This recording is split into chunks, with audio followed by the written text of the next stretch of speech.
This week's episode is brought to you by Casper.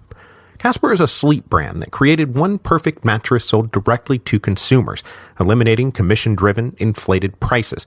Its award-winning sleep service was developed in-house with a sleek design and is delivered in a small, how-did-they-do-that size box. And this is true. I had a Scion XA, which is a tiny little car, and the box fit in the trunk. The mattress industry is built on forcing consumers into paying notoriously high markups. So Casper is revolutionizing the mattress industry by cutting the cost of dealing with resellers and showrooms and passing the savings directly to the consumer. An in-house team of engineers spent thousands of hours developing the Casper mattress, creating a special supportive memory foam for a sleep service that's got just the right sink and just the right bounce. Plus, its breathable design sleeps cool to help you regulate your temperature through the night. Time magazine named it one of the best inventions of 2015, and in fact it is now the most awarded mattress of the decade. And buying a Casper mattress is completely risk-free. Casper offers free delivery and free returns to the United States and Canada with a 100-night home trial. If you don't love it, they'll pick it up and refund you everything.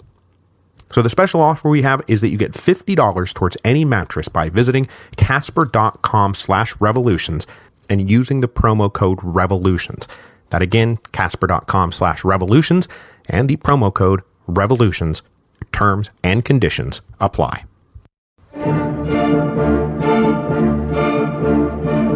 Hello, and welcome to Revolutions. Episode 5.25, The Tangled Swords. While Simón Bolívar was off liberating Peru and Bolivia, and even contemplating riding down into the Rio de la Plata, his old homeland of Gran Colombia was falling apart. As Vice President Santander had written over and over, the government was in bad shape financially, and the wider economy was still a devastated shambles, not producing enough prosperity to make anyone happy or pay back any debts. And that was a minor inconvenience compared to the political and social divide between the Venezuelans and New Grenadans. Now, I almost called it a growing political and social divide, but it's more accurate to say that it was simply the same divide that had always existed, and that Bolívar's forced integration had done nothing but paper over. Politically, New Granada lived under Santander and the liberal constitution, while Venezuela operated under a system of regional caudillo governors, with José Antonio Paz being the first among equals. Paz and Santander could not have been more different, and after years of unhappy coexistence, both were ready to throw up their hands and fight it out. The impetus for the crisis of 1826 was Paz's handling of the troop requests from Bolívar during the War of Peruvian Independence. As you'll recall, he was one of the few leaders in all of South America who answered the liberators' call. But Paz had raised conscripts with a hard ruthlessness that trampled the alleged rights that had been enshrined in Santander's system of laws. Paz ignored Santander's complaints, and the exasperated vice president decided that even if the liberator had long indulged the centaur of the plains, that the man of laws would not. In April 1826, he stripped Paz of his titles and ordered him to come to Bogotá at once to stand trial for his crimes. But, there's no chance of that happening, and instead Paz cut off communications, rode to Valencia, and raised the banner of revolt. He was backed now by wealthy Venezuelan landowners and the elites of Caracas in the north, who hoped to use Paz's personal axe grinding with Santander as a means of achieving what they really wanted, which was true independence for Venezuela. For most Venezuelans, Bogotá was an inaccessible myth way off in the mountains that may as well be on another planet. I mean, it may as well be Madrid. So when Paz went into revolt, they backed him. But for the moment, both Santander and Paz were doing little more than posturing. Both had independently begged Bolívar to come home and settle things, and so in the summer of 1826 they simply waited for Bolívar's arrival before they would make a further move. So as we saw at the end of last week, Paz's little rebellion finally did get Bolívar on a boat, and on September the 3rd, 1826, he departed Lima and sailed for Guayaquil. Now, he had every intention of coming back. He was still riding a bit of a delusional high after getting the Peruvians to accept his constitution, and Bolívar now envisioned carrying the document back north and inducing his countrymen to adopt his plan for enlightened despotism. Then, with all of these territories operating under a single constitution with Bolívar as their shared president for life, that he would be able to stay continuously on the move, as was his compulsively restless nature, and govern the new Federation of the Andes on a circuit. So after settling things in Colombia, he fully expected to come back down south, so much so that Manuela Sáenz stayed behind in the Peruvian capital to protect her man's interests in the city that she knew so well. But that's really not how it went, and Simón Bolívar would never lay eyes on Peru again. It had been 2 years since the liberator sailed out of Guayaquil, and he was now welcomed back a hero.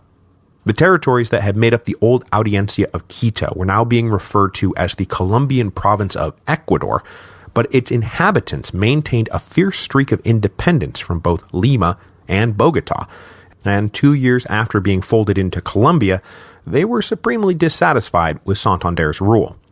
As Bolívar traveled northeast to Quito and then through Pasto, Bolívar could see why.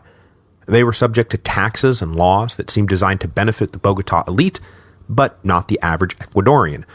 Where they did not feel actively oppressed, they felt utterly neglected, their complaints and concerns falling on deaf ears.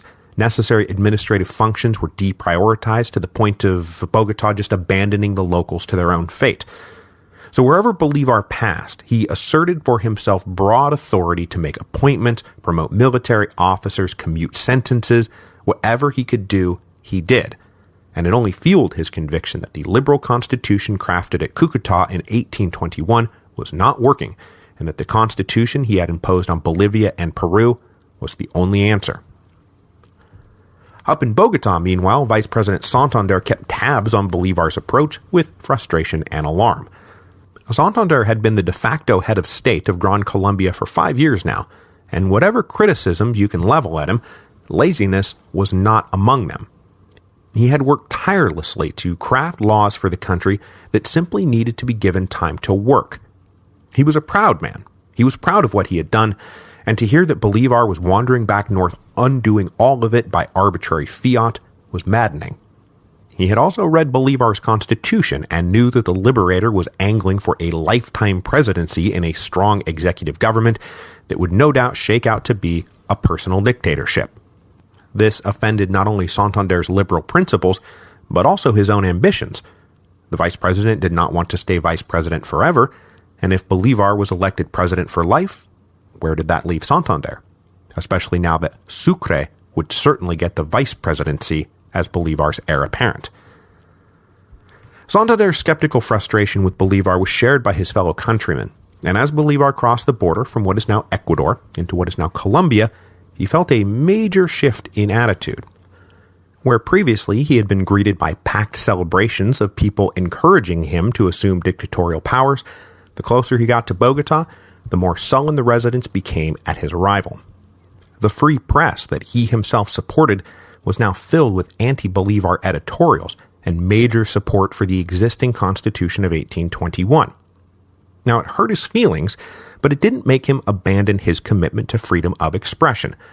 So though all of this irritated him, he kept moving towards the capital. But the rift between Bolívar and Santander was not yet a fatal breach, and as Bolívar approached the edge of Bogotá, Santander came out to greet him. After all, it had been the vice president who had begged Bolívar to come home to help him deal with Paz. But when they got into the city, it was clear that Bogotá was not Bolívar's home. It was Santander's home. On November the 14th, 1826, Bolívar was welcomed into the capital of Gran Colombia by sparse crowds and cries of "Viva la Constitución." Bolívar stewed in the cold rain that began to fall, and then finally blew his top when a speaker at the welcome ceremony started railing against the cost of the military, and Bolívar just rose and cut him off.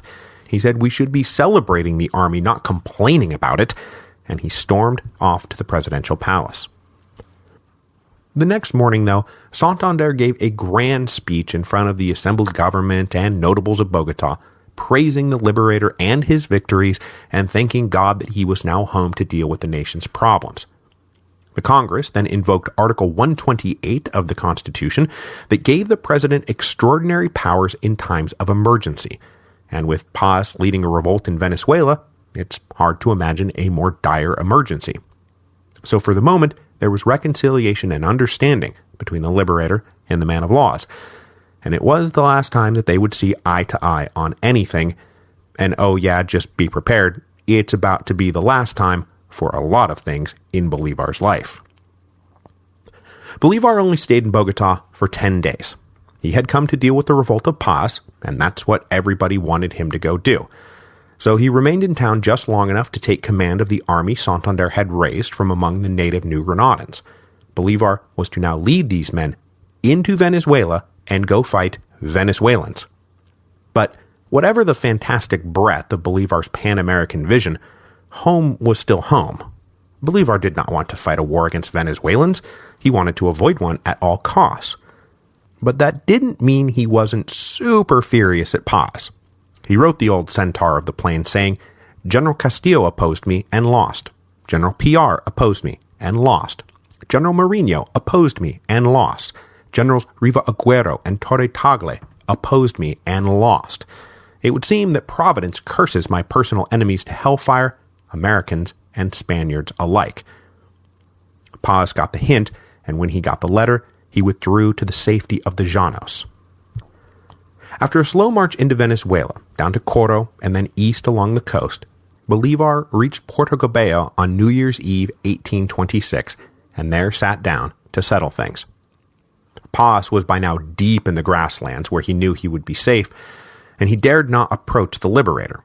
Bolívar's name still carried magic that outshone Paz's own position as the cowboy warlord of the West. But Paz did not really have anything to fear here. As had happened so many times in the past, Bolívar was not really keen to crack down on him. The minute Bolívar recognized Paz was the key to Venezuela way back in 1817, he had indulged Paz's repeated insubordinations, just as long as ultimately the Lion of the Apure returned to the Patriot fold. And this time was no different. Bolívar wrote to Paz and said, "Come down, let's talk. I offer you full amnesty for you and for your men, and the restoration of all your old titles and dignities. You will be made Supreme Commander of Venezuela and answer only to me." Now Paz wanted to take Bolívar at his word, and did come to the arranged meeting place, but he could not help but surround himself with armed guards. But when Paz saw Bolívar arrive alone and unarmed, he realized that the liberator meant what he said. So the two old comrades dismounted their horses and embraced. Then, as they tried to pull apart, the hilts of their swords became entangled, and for a moment hindered their attempt to disengage. Bolívar laughed and called it a good omen, and somewhere off in Bogotá, Santander felt a great disturbance in the force. The two great Venezuelan generals then made their way into Caracas together, and entered Bolívar's hometown on January the 4th, 1827. The contrast between the reception here in Caracas and the reception back in Bogotá could not have been more stark. Here the streets exploded with joy and showered the liberator with love. He was given 2 laurel wreaths to celebrate his victories over the Spanish, but Bolívar proclaimed that he wanted them to go to those who had really won Venezuelan independence. So he handed one to Paz, and he tossed the other out into the crowd. Let it not be said that Bolívar doesn't know how to work a room. After settling into his old house, Bolívar visited with old friends and family, many of whom he had not seen in years. One of his beloved sisters had returned from a long exile, and they had maintained correspondence, but he had not seen her in more than 10 years.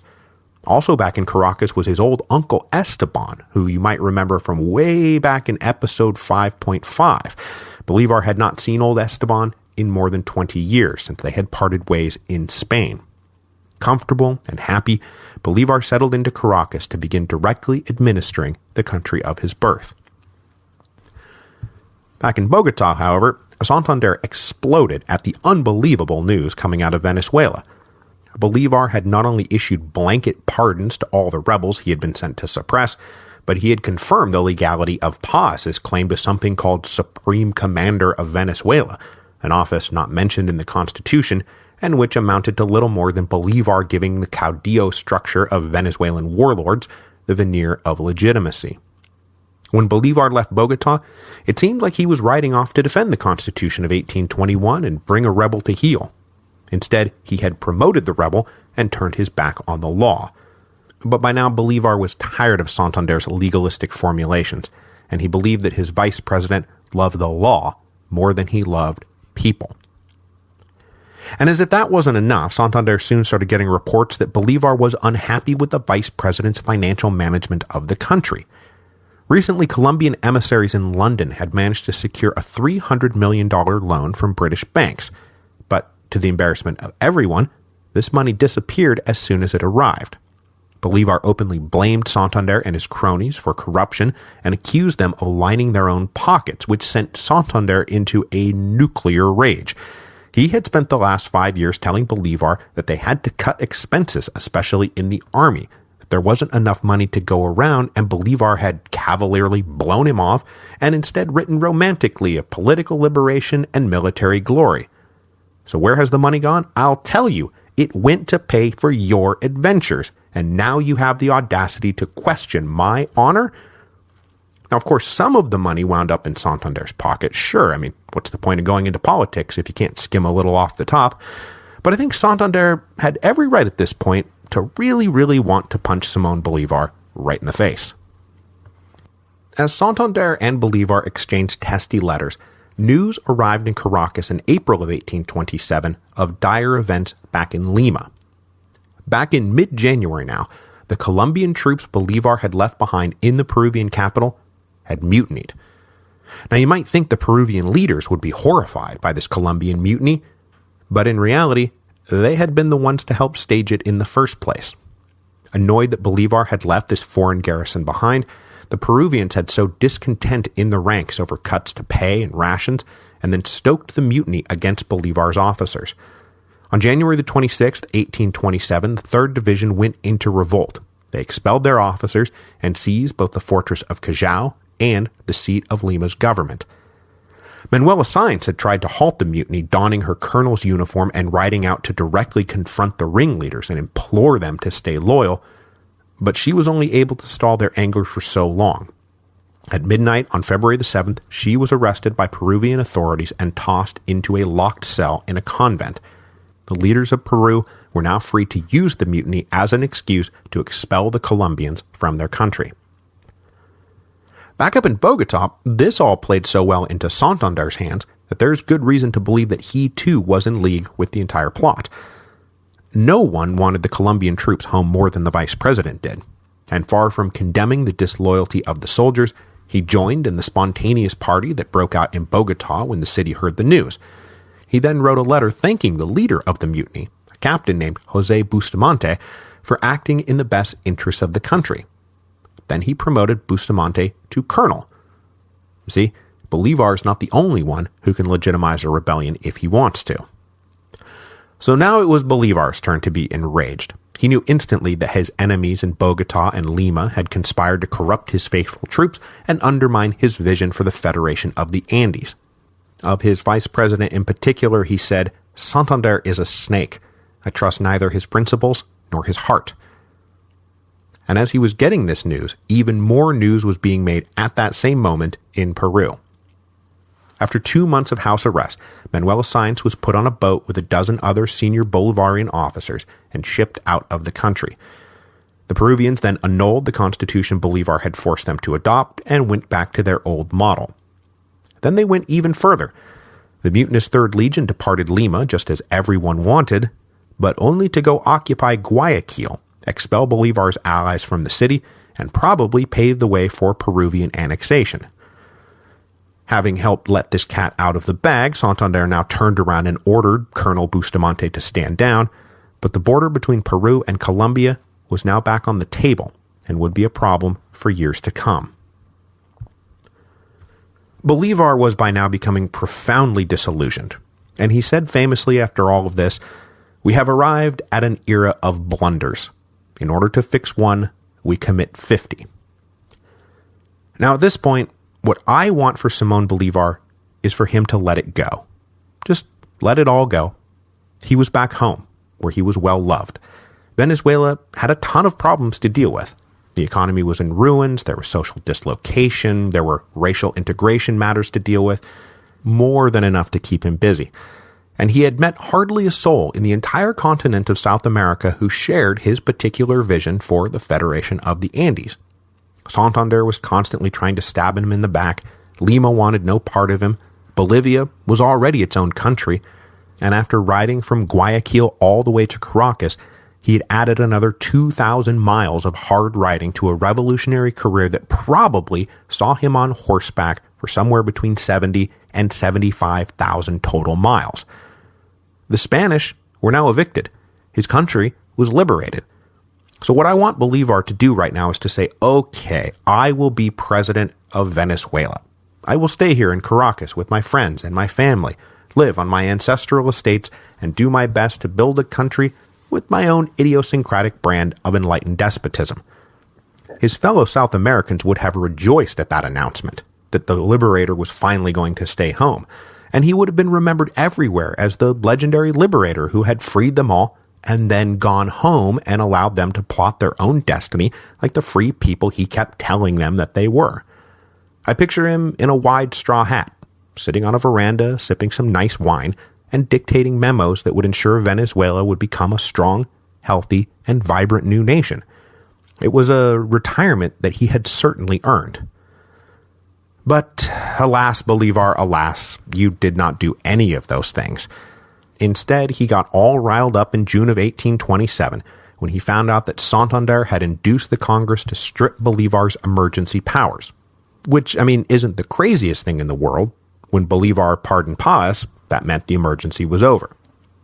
But Bolívar couldn't take it as anything but Santander trying to undermine him, and in a flash of defiant anger, Bolívar said, "I'm ready to do whatever it takes to liberate my people. I would even declare war to the death all over again." Now, he tempered his rage, but he refused to quit. So instead of settling into a life of comfortable despotism, when Bolívar got the news that his powers had been stripped, he boarded a ship on July the 4th, 1827, and sailed for Cartagena. The next day was the anniversary of the first Declaration of Independence that he himself had helped bring about way back in 1812. Instead of staying in Caracas and celebrating, he was on board a ship, with his home receding in the rearview mirror. Bolívar, you should have stayed. You will never see Caracas again. Nice work, dummy. When Bolívar got to Cartagena, he was greeted by the commander of the city, a guy named General Montilla, who was a strong Bolivarian officer. Alongside him was the equally patriotic Admiral Padilla, the guy I introduced at the end of episode 5.21, who gets credit for leading the final naval battle against the Spanish on Lake Maracaibo. Now back in his native Cartagena, Padilla was much less impressed with Bolívar, though he was hardly a partisan of his countryman, Santander. Santander represented the Criollo elite, as in love with their own liberal principles as they were terrified of racial revolution, and Padilla represented that racial revolution. We talked about this in episode 5.18, but Padilla was now the highest-ranking Pardo in the Venezuelan army. He was mixed race and had emerged from the lower classes, and for him, the revolution was supposed to mean liberation and equality, and instead it looked like the whites were just going to re-entrench and merely switch their praise from God and the king to the Republic and the Liberator. Padilla chafed at the broken promises and maltreatment by his fellow white officers, but for the moment he kept his distaste to himself, as Bolívar gathered a small army in Cartagena to lead up the Magdalena River to Bogotá, this time with a plan to liberate the people of Bogotá from the people of Bogotá. With Bolívar on the way, Santander and his allies braced for impact. The vice president considered running, he also considered standing his ground, but in the end Santander decided he could never beat Bolívar in a military confrontation. So instead, a group of notables went out to meet Bolívar as he approached Bogotá and begged the liberator to make a peaceful entry into the capital, to which Bolívar said, "Of course, I wouldn't dream of anything less." But even still, when he entered the city on September the 10th, 1827, the atmosphere was thick with tension. With the Congress and other leading citizens assembled in a grand church, Bolívar gave a passionate speech, as passionate as his frail body would allow, and it was in defense of his ideals and the actions he had taken. And then he announced that the Constitution of 1821 was broken, and that in 6 months a new convention would meet in the Colombian city of Ocaña to draft a new document. And by that, Bolívar clearly meant adopt the constitution that I am wandering around imposing on everyone. When he was done with this speech, he went to the presidential palace and there met Santander, where the two exchanged icy pleasantries. But though there was a permanent breach between them now, Santander did not quite feel strong enough to defy Bolívar to his face, and even said later, "His force of personality is such that on countless occasions when I have been filled with hatred and revenge, the mere sight of him, the instant he speaks, I am disarmed, and I come away filled with nothing so much as admiration." So rather than defy Bolívar, Santander donned his old military uniform and formally apologized for his conduct regarding the mutinous troops down in Lima. Ever gracious, Bolívar accepted the apology. But though he had quote-unquote won this showdown, it's not like Bolívar thought he could come down hard on Santander on his own turf. If Bolívar tried to lay a hand on the native son of Bogotá, the city would have gone into revolt. With things for the moment calm, Bolívar reunited once again with Manuela Sáenz, who completed her own long journey from Lima to Guayaquil to Quito to Bogotá, arriving shortly after Bolívar's return to the city. She took over care of his personal health, along with his papers, and the two routinely retired to an estate outside the city, where the liberator rested and enjoyed the pleasant company of his de facto wife and what friends he had around. But though it was just a few episodes back that we saw Bolívar take the hint that preparation and planning were actually pretty helpful to winning a hard campaign, this recognition did not extend to political battles, the arena where Santander, not Bolívar, was the greater power. So while Bolívar rested over the next few months, Santander tirelessly crisscrossed the country, stopping in every bar, church, and public square to shake hands, make promises, and ensure that when the elections to the Constitutional Convention came, that it would be packed with his allies. Meanwhile, Bolívar rested on his laurels, thinking that those laurels would be enough. But his delusions about classical disinterested statesmanship soon betrayed him. So over the early months of 1828, Bolívar did nothing, while Santander ensured that Bolívar's constitution would only get a hostile reception at the coming convention in Ocaña. And worse for Bolívar, he felt compelled personally to stay away from the convention to not make it look like the liberator was down there putting his sword on the scales. Santander had no such hang-ups, and so when the delegates met in Ocaña on April the 9th, 1828, Santander had at his disposal a pretty unified bloc of Granadan liberals who supported the existing constitution of 1821 and believed that it only needed a few modifications. Meanwhile, Bolívar's preferred model of enlightened despotism was represented only by a haphazard group who got little guidance and did not even really consider working together as a group. And then scattered amongst those delegates were men who had come to promote a clean break and mutual independence for everyone, and they were far more sympathetic to Santander than Bolívar. Bolívar called the Convention of Ocaña Colombia's last hope, and he was right. While he waited outside Ocaña, Bolívar felt like he was losing his grip everywhere. Down in Cartagena, Admiral Padilla's fury at slights, both real and perceived, boiled over, and he tried to raise the banner of revolt. He rallied the mixed-race population of the city and declared himself Commandant General and Intendant of Cartagena. He railed against Bolívar and the other white elites, who were every bit as tyrannical as the Spanish and who were the true enemies of freedom in the Americas. But Padilla's revolt stalled quickly. He was unable to raise as many men as he hoped from the mixed-race lower classes, and General Montilla was able to rally professional Bolivarian soldiers to enter the city and restore order. His aborted revolt, Padilla fled up the river to Ocaña, where he sought the protection of Santander, who did greet Padilla warmly and offer him both protection and understanding. Now, though Bolívar was not himself at Ocaña, he was just 90 miles away now, and receiving daily updates about the progress of the convention. He was already grumpy about Santander's duplicitous machinations, which is to say that Santander had organized a campaign of opposition.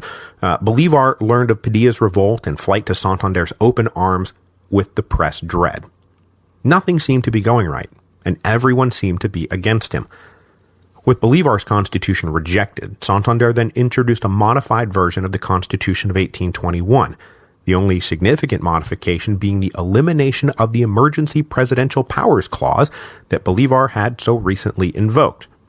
there was no surer proof that Santander meant to curtail Bolívar's plan for enlightened despotism and maintain the status quo that was supposedly so unsustainable. Desperate to halt ratification, 19 Bolivarian delegates staged a walkout on June the 10th to prevent the convention from reaching a quorum and ratifying the Constitution. When they left, the Convention of Ocaña could only cease operations. There was nothing more that could be done. Colombia's last chance had now come and gone, with nothing at all being done. Unable to impose his will through these proper constitutional channels, Bolívar and his allies were now ready to invoke the cause of the greater good and sweep aside all of Santander's laws in one fell swoop. And surprisingly enough, support for all of this came from Bogotá. When the senior council of ministers heard of the breakdown of the convention, they feared that the country was on the brink of civil war. So they got together on June the 24th, 1828, and declared their intention to make Bolívar dictator. Now, this, of course, only spoke to their intentions, but Bolívar made it clear that he was no longer so firm in his unwillingness to assume absolute power that he would let Gran Colombia disintegrate, rather than take the reins and lead his country back to glory. So Bolívar rode up to Bogotá to take over the reins of government. The constitutional situation was now completely muddled, and after the collapse of the Convention of Ocaña, no one from anywhere knew where political authority now sprang, what constitution was in effect, what laws still stood. So ignoring all that Santander had done, the Council of Ministers came up with a new document that they called the Organic Decree, invoking the sovereignty that sprang from the natural rights of man and the sovereignty of the people. The Organic Decree made Simón Bolívar president-dictator of Colombia, with unlimited, absolute power to do what he saw fit to save the nation. And when he accepted this mantle, he addressed them with his standard platitudes. Colombians, I won't even utter the word liberty, for if I am good on my promises, you will be more than liberated, you will be obeyed. Moreover, under a dictatorship, how can we speak of liberty? On this let us agree. Pity the nation that obeys one man, as we should pity the man who holds all the power. But Bolívar's self-effacing platitudes had fewer and fewer men now willing to stand them, and next week they will get together to solve the problem of Simón Bolívar once and for all. For liberty to reign, the liberator must die.